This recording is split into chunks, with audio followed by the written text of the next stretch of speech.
went to Australia. Maybe it was a holiday. Maybe it was a wedding.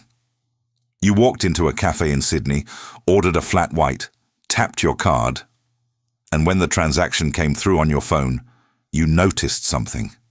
The number was wrong. Not wrong like they overcharged you. Wrong like your New Zealand dollars were worth less than the Australian ones. You paid more than the person in front of you. For the same coffee, in the same cafe. And you had this uncomfortable feeling that your money, back home, wasn't quite as real as theirs. Then you came back to New Zealand. You were watching the 6 o'clock news. The presenter said something like, "The New Zealand dollar fell against the US dollar today." And you nodded, like you understood, but you didn't. You didn't know if that was good or bad. You didn't know who it was good or bad for. You didn't even know what fell actually meant in practice. Was your money worth less today than it was yesterday? Should you be worried? Should you do something? Nobody told you. And then, maybe a few weeks later, you bought something online from the States. A pair of shoes, maybe. Or a piece of tech. The price said $100 US. You did the conversion and it came out to nearly 170 New Zealand dollars. Your dollar was worth less than 60 cents American. And in that moment, you felt something that a lot of Kiwis feel and never say out loud. You felt like your country's money was somehow smaller. That feeling is wrong. But the fact that nobody ever explained to you why it felt that way, and what's actually going on, that's not your fault. The New Zealand dollar is one of the most actively traded currencies in the world. It moves every single day. It affects the price of your groceries at Pack and Save, the cost of your petrol, the return on your Kiwi saver, and whether your holiday to Bali is cheap or expensive. And almost nobody in this country could tell you why it does what it does. That changes now. By the end of this video, you'll understand the New Zealand dollar the way it actually works, not as some abstract number on a screen, as a living, breathing signal that tells you what the world thinks of New Zealand's economy at any given moment. Everything about the Kiwi dollar comes from two questions. What actually decides how much your dollar is worth compared to everyone else's? And why does it move up and down every single day? And what does that mean for your life? Those two questions have answers. And once you see them, you won't hear the dollar fell on the news the same way again. Before we can get to those answers, you need to see what New Zealand looked like when nobody asked those questions at all. Go back to before 1985. The New Zealand dollar didn't float. It didn't move up and down based on markets. The government decided what it was worth. A politician or a group of officials at the Reserve Bank would set the exchange rate. They'd say 1 New Zealand dollar equals this much American, this much British, this much Australian. And that was that. Sounds simpler, right? It wasn't. It was a disaster. Think about it like this. Imagine the government trying to decide the price of every flat white in every cafe in the country. A flat white in Wellington should cost exactly the same as one in Queenstown, they'd say. $5.50. Everywhere. All the time. No matter what. But the cost of milk changes. The cost of rent changes. Some cafes are busy, some aren't. The real price of a flat white is different in every town, every week. And when you force it to be the same, weird things happen. Shortages, surpluses, distortions that ripple through the whole economy. That's what a fixed exchange rate did to the New Zealand dollar. The government would set a rate that didn't match reality and then spend enormous amounts of energy defending it. Buying and selling currency. Restricting imports, controlling capital flows, all to maintain a fiction. And eventually, in 1985, the Langer government did something radical. They let go. They floated the dollar. They said, the market will decide what the New Zealand dollar is worth. And from that moment on, the Kiwi dollar became what it is today. A price, a real-time price tag on the New Zealand economy. Honest, volatile, and sometimes uncomfortable to look at. Now, before you can understand what pushes that price up or down, or what it means when it moves, you need to understand the single idea that makes everything else make sense. And it's simpler than you think. The New Zealand dollar has no value on its own. None. Zero. A $10 note sitting on your kitchen table in Auckland doesn't mean anything in isolation. It only means something when you compare it to something else. How many Australian dollars can I get for it? How many US dollars? How many Japanese yen? The entire concept of your currency's value is relative. It's a comparison. Always. This sounds obvious, but it changes everything. Because when someone says the New Zealand dollar is weak, your first question should be, weak compared to what? Weak against the Aussie dollar, weak against the US dollar, weak against the euro. It can be strong against one and weak against another on the same day. There's no single answer to, what is the Kiwi dollar worth? There are dozens of answers, one for every currency it trades against. Here's the image that makes this stick. Think of the New Zealand dollar as a price tag stuck to the side of a farm, because that's essentially what it is. New Zealand, at its economic core, is a farm. A very sophisticated, beautiful, well-run farm. But a farm, and the price tag on that farm changes based on what the world thinks of what the farm produces and how healthy the farm looks. When the world wants what New Zealand sells, the price tag goes up. When it doesn't, the price tag goes down. That's the foundation. Now, the two tools are easy. The first question was this: what actually decides how much your dollar is worth? The answer comes from three forces. Think of them as three hands pushing the dollar up or pulling it down at the same time. The dollar's value at any moment is where those three hands settle. The first force is commodity prices. This is the big one. New Zealand is a commodity exporter. Dairy, meat, wool, timber, kiwi fruit. When the world price of whole milk powder goes up, money flows into New Zealand. Foreign buyers need New Zealand dollars to pay Fonterra and other exporters. More demand for the Kiwi dollar means the price goes up. The dollar strengthens. When the world price of dairy drops, less money flows in. Less demand. The dollar weakens. This is not a small effect. Dairy alone accounts for a massive chunk of New Zealand's export revenue. When the global dairy trade auction happens every fortnight, the result moves the Kiwi dollar. Not in a week, not in a day. Within minutes. Your currency and the price of milk powder are connected at the hip. And here's the thing most people miss. This makes the New Zealand dollar what traders call a commodity currency. It behaves differently from the US dollar or the euro or the British pound because it's tethered to physical things that come out of the ground and off the land. Trokar NZD for AUD is like swapping a bag of milk powder for a bag of iron ore. The exchange rate depends on who wants which one more at that particular moment. The second force is interest rates. Specifically, the gap between New Zealand's interest rates and the rest of the world's. The Reserve Bank of New Zealand sets the official cash rate, the OCR. When the OCR is high relative to other countries, something interesting happens.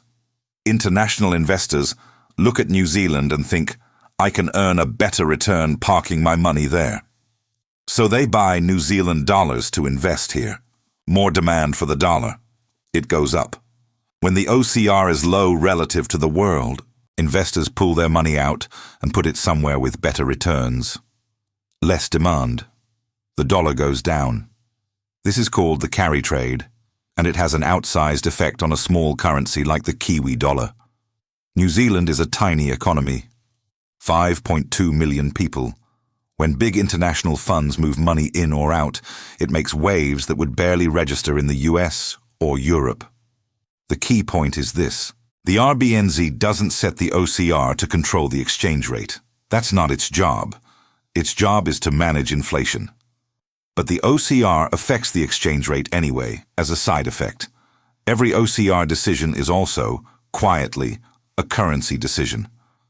The third force is global risk appetite. This one's less intuitive, but it matters enormously. When the global economy feels stable, investors are happy to put money into smaller, higher-yielding currencies like the Kiwi dollar. New Zealand looks attractive. Good returns, stable government, nice place. Money flows in, dollar goes up. But when something scary happens, a financial crisis, a pandemic, a war, investors panic. And when they panic, they don't run to New Zealand. They run to the US dollar, to US government bonds, to safety. Money floods out of small currencies and into big ones. The Kiwi dollar drops. Not because anything changed in New Zealand. Not because Fonterra did anything wrong. Not because the RBNZ made a bad call. But because the world got scared and New Zealand is small. Your dollar is a boat on a very large ocean. When the ocean is calm, the boat is fine. When the ocean storms, a small boat feels it more than a big ship. So those are the three forces: commodity prices, interest rate differentials, and global risk appetite. Three hands pushing and pulling at the same time. The dollar you see on your banking app every morning is where those three forces have settled overnight. Now. The second question: what does it actually mean for you when the dollar moves? This is where it gets personal. Start with what happens when the New Zealand dollar is weak, when your dollar buys less foreign currency than usual.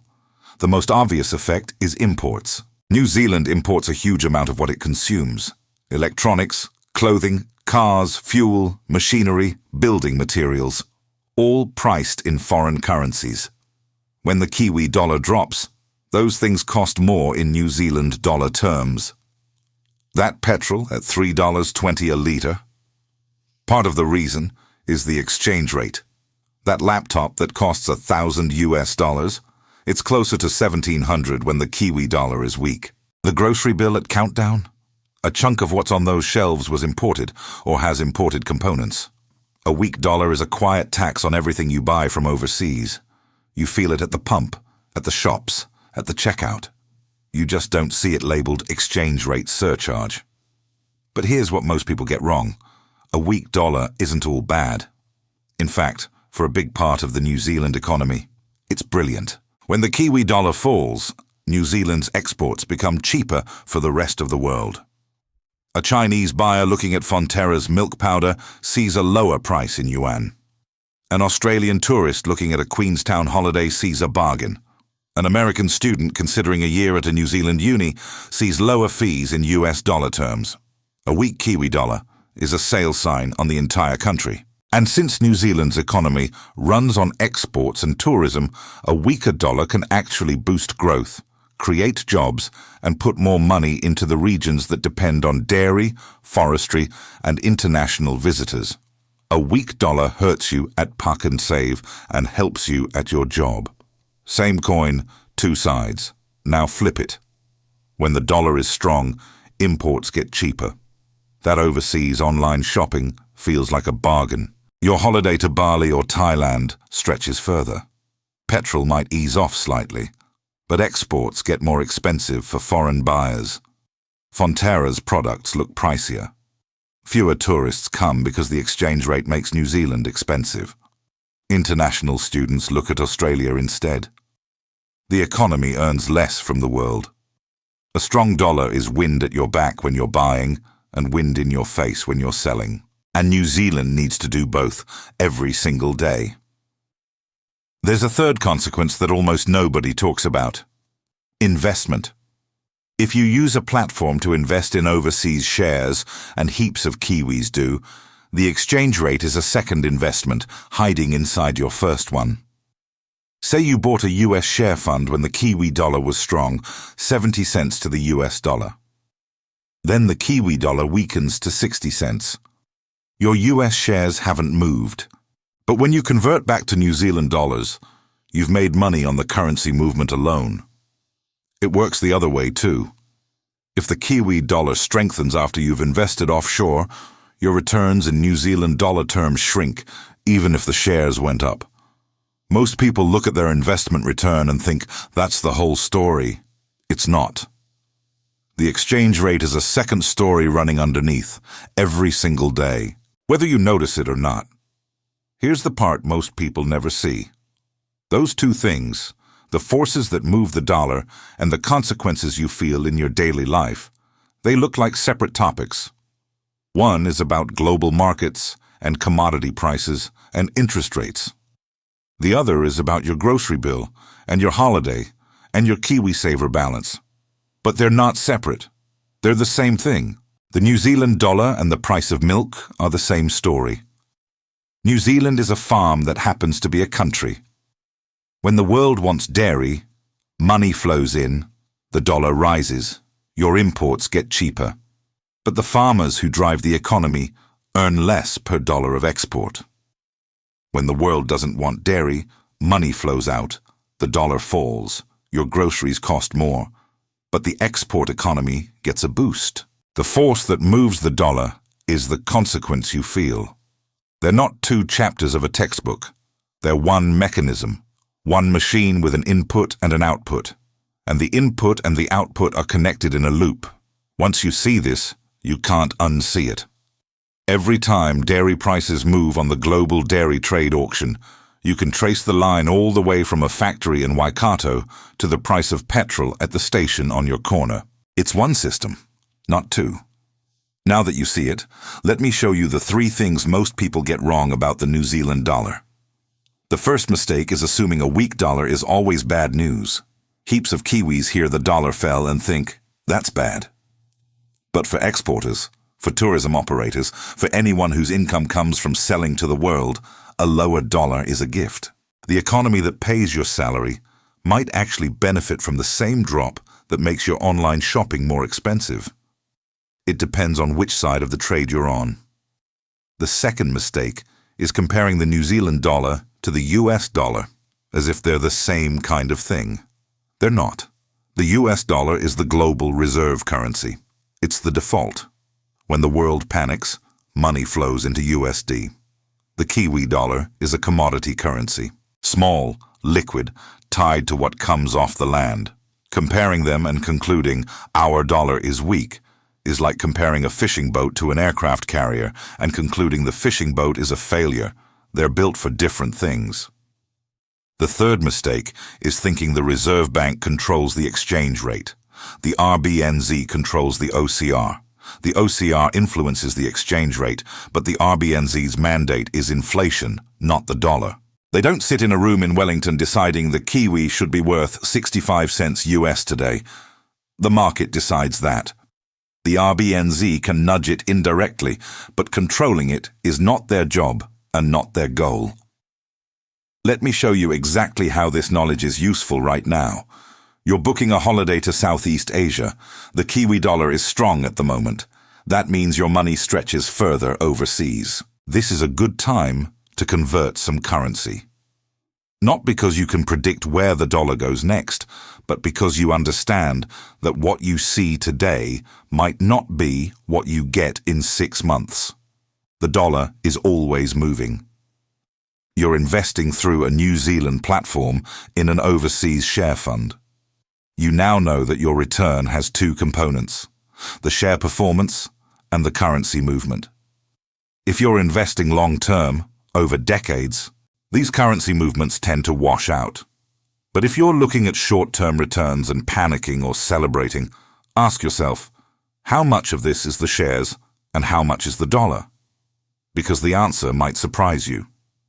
You hear on the news that global dairy prices dropped sharply at the latest auction.